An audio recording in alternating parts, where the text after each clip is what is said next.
ప్రభువైన యేసుక్రీస్తు నామమున కూడి ఉన్న మీ అందరికీ నా వందనాలు. దేవునికి స్తోత్రం కలుగును గాక. ఈరోజు నా దేవుని వాక్యము మనం ధ్యానం చేద్దాం. 1 కొరింథీయులకు రాసిన పత్రిక 3వ అధ్యాయం. 1 కొరింథీయులకు రాసిన పత్రిక 3వ అధ్యాయము 9వ వాక్యంలో ఇలా రాయబడి ఉన్నది, మేము దేవుని జత పనివారమై ఉన్నాము. మేము దేవునికి జత పనివారమై ఉన్నాము. చూడండి, కొరింథీ సంఘానికి అపోస్తుడైనటువంటి పౌలు అంటున్నాడు, మేము దేవుని పనికి జత పనివారమై ఉన్నాము. ఈరోజు సంఘము దైవజనుడు, సంఘము అనంటే సంఘ విశ్వాసులు.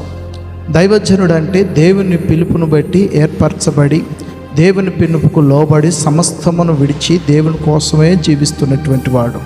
మనం ఇద్దరము కలిస్తేనే దైవజనుడు కలవాలి, తర్వాత సంఘము కలవాలి. అప్పుడే దేవుని యొక్క జత పనివారముగా మనము ఉండగలుగుతాం. ప్రియులరా, వాక్యం అంటుంది, మత్తయి సువార్త 9వ అధ్యాయం 37వ వచనాన్ని చదివితే, కోత విస్తారంగా ఉన్నది, పనివారు కొద్దిగానే ఉన్నారని రాయబడి ఉన్నది.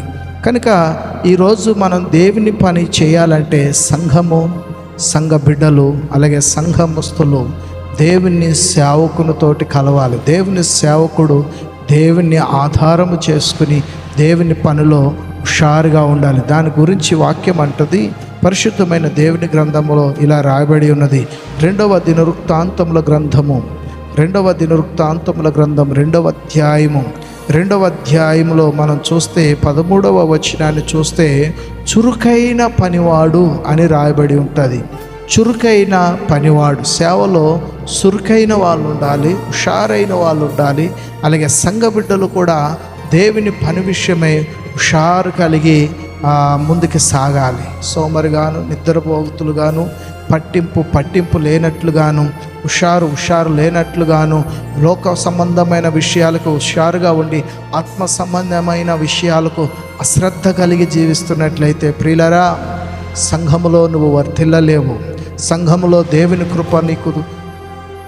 దేవుని కృపను పెట్టి నీకు కలగవలసిన ఆశీర్వాదములు కలగలేవు. కనుక జత పనివారుగా మనం ఉండాలి. దేవుడు మనకు అప్పగించిన దాన్ని మనం కలిసి చేస్తేనే మనము, మన కుటుంబము దేవుని నామమున ఆశీర్వదించబడతాం, వర్ధిల్లుతాం. దేవుని కృప మనకు నిత్యము తోడుగా ఉంటుంది. దేవునికి స్తోత్రం కలుగును గాక. ఆమేన్.